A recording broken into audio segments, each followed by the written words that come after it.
Hey guys, it's Marielle. Welcome back to my channel, Friday Night Light Reviews, where we do reviews and reactions to TV shows, movies, and other digital content. And you know what I'm going to say, guys, so won't you go ahead and click that like, comment, and subscribe button. To all of my subscribers, hey guys. To all of my new subscribers and anyone that touched on that link, since you already here, you might as well hit that subscribe button. As always, please follow me on my other digital platforms, Instagram, Twitter, and Facebook. Please share this video with your friends and family.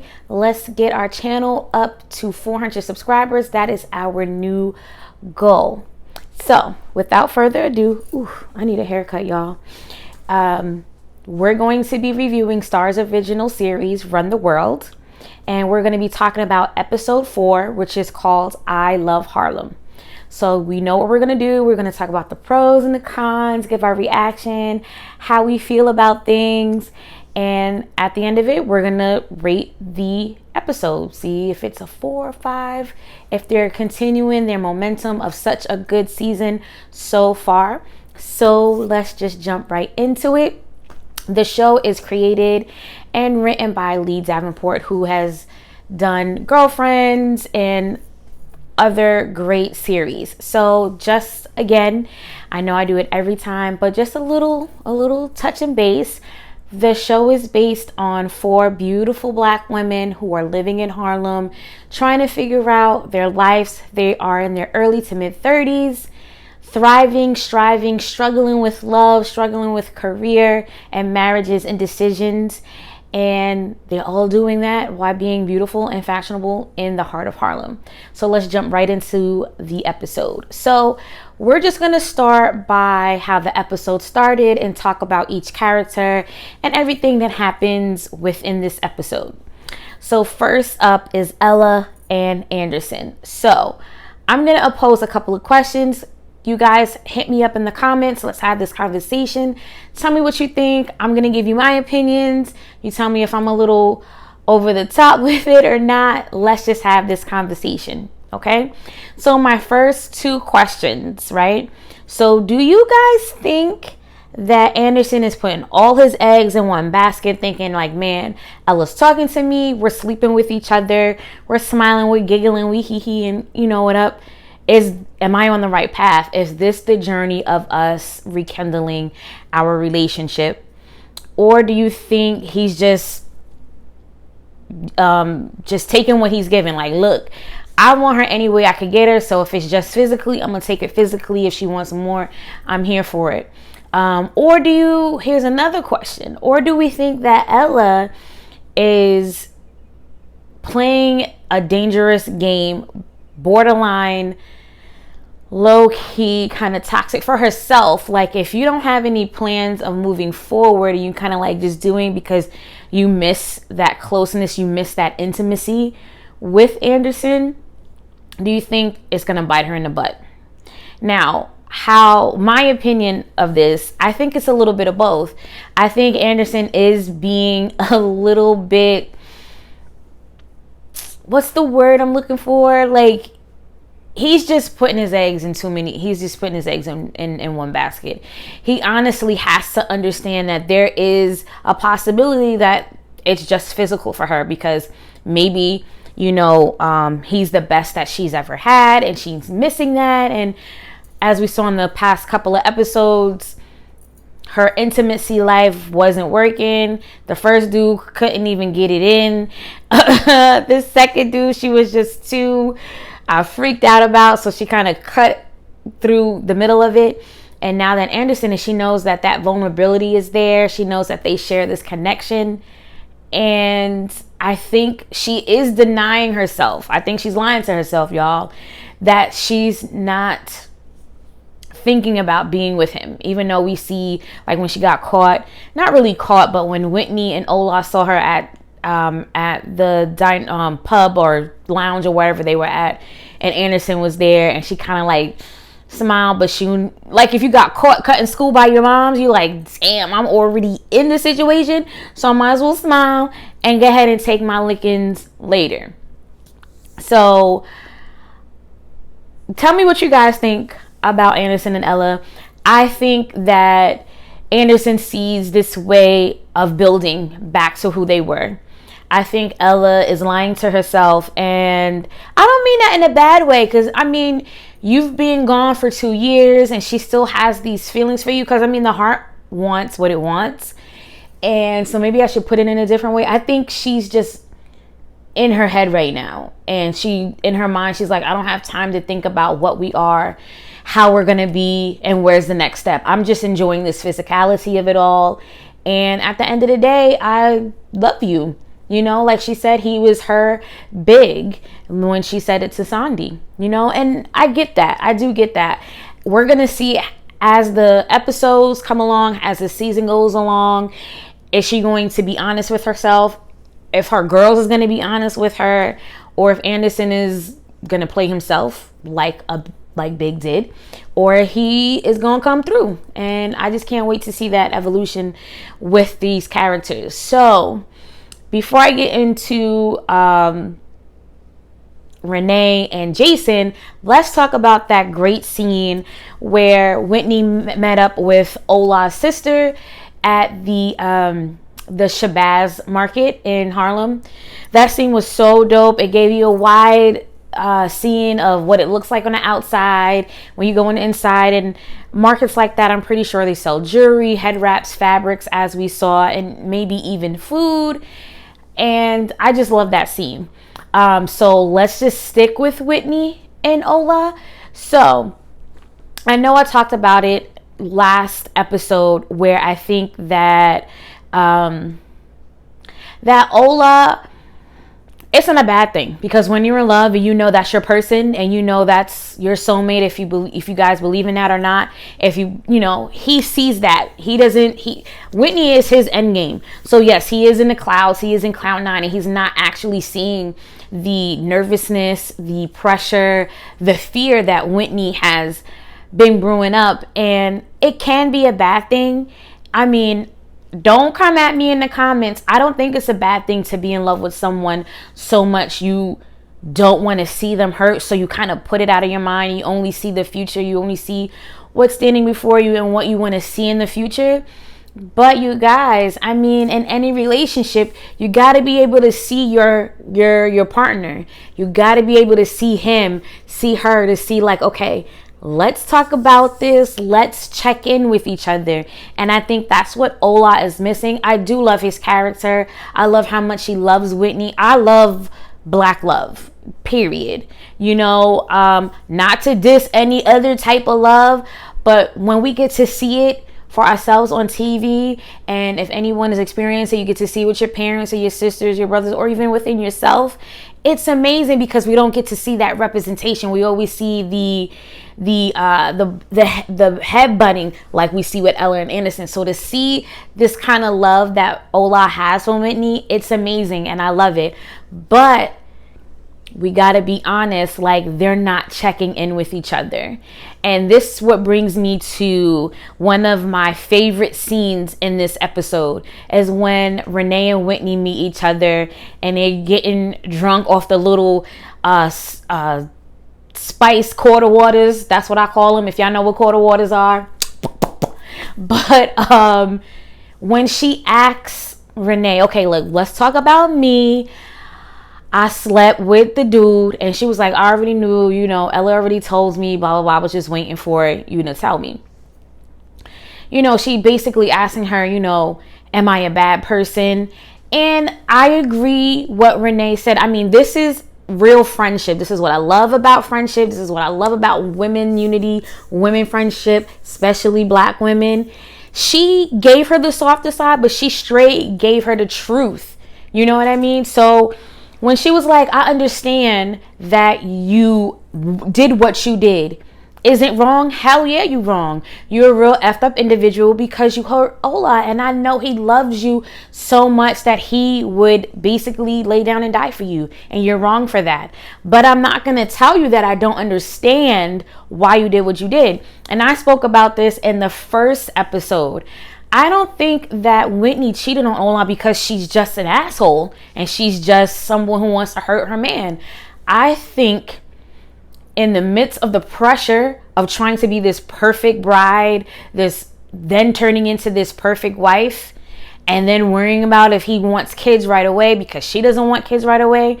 She kind of like said, you know, I've had the same guy since college. He was the first person I laid down with, and I'm committing to him being the last person I laid down with. And so she has this inclination, is the grass greener on the other side? I'm looking at my friends and they've had one night stands, they've had multiple boyfriends, and she's only, this is what I'm saying, the grass is greener on the other side. You're only picking out the fun shit that Sandy, Renee, and Ella went through. But you are witnessing the downfall. You're witnessing the bullshit. And this is why I'm like, I don't think it's malicious that she cheated on him. I think the pressure built up. So she used that excuse of, I didn't get to, I didn't do this, I didn't do that. That's her excuse. That was her way of okaying her conviction that she cheated on her fiance. And you guys let me know again. So when Renee was like, when Whitney asked Renee, do you think I should tell Ola? And she said, hell effing no. Now, again, don't come for me in the comments. Let's talk about it. I agree. Okay? And I know it's mad weird, you know, I'm married. Gotta be honest, if my husband cheated on me and he told me, I'm out. And if I cheated on him, I know he would leave. But see, the okay, don't make me out to be a hypocrite, guys. But I want to say the circumstances and to each individual is different. Now, hear me out when I'm saying this, okay? I agree with Renee that she should not tell Ola. And she was like, why? Because Renee said, do not hurt him with your truth. You're selfish. Oh my God, I can't even talk. Your selfish truth. Because you didn't do it, like I said, maliciously. You did it because you weren't being honest with yourself and you weren't being honest with Ola. And yes, I know that makes it 10,000 times worse. Instead of cheating on her man, she should have talked to him. But let's be honest, guys. Is he making himself available like that for her to come at him like he's only on wedding mode? You got to get used to my aunts. You got to get used to my sisters. You got to get used to my mother. This is going to be your life. We're going to have babies. Like, he's thinking about it on just on his end and what his life is going to be with her.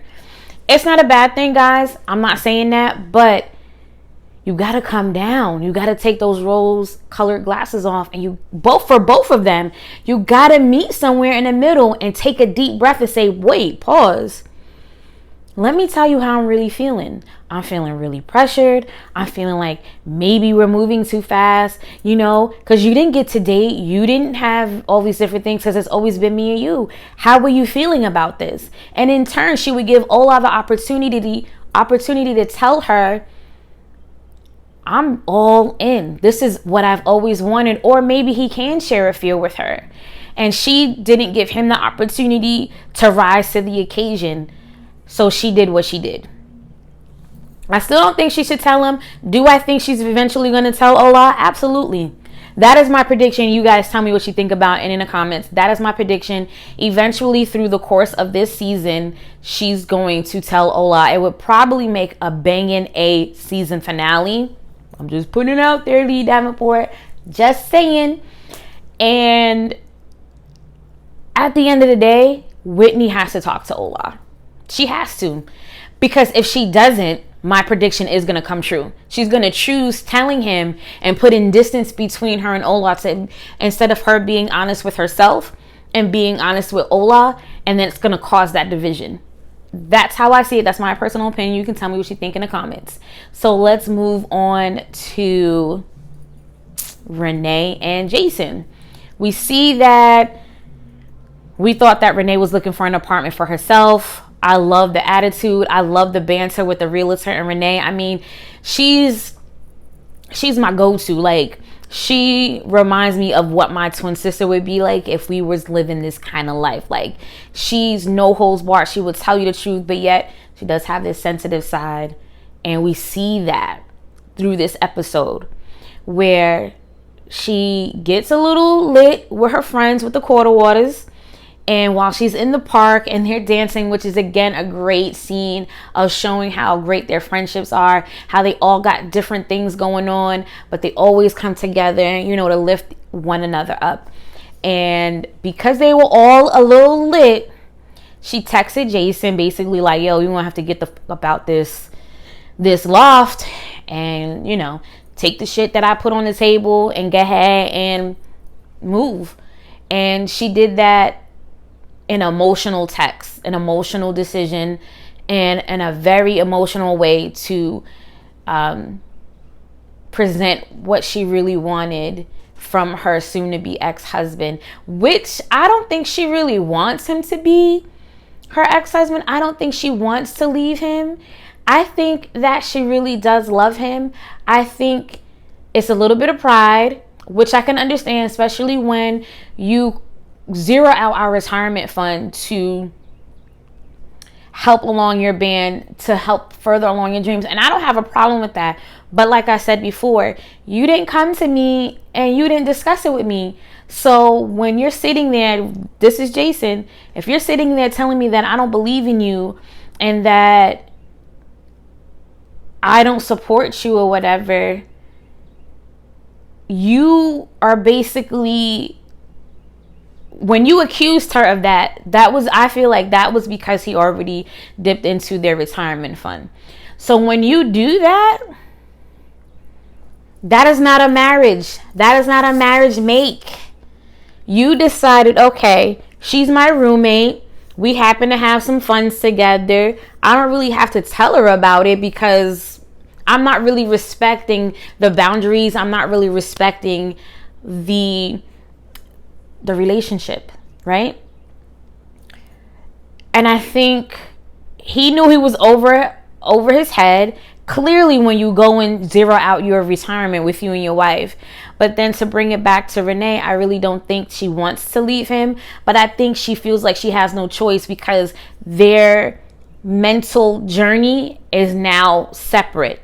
She just sees herself growing in her career, not having children, enjoying retirement, probably going around the world, just living with someone who has the same mind, the same path, the same journey, and live out your life with them.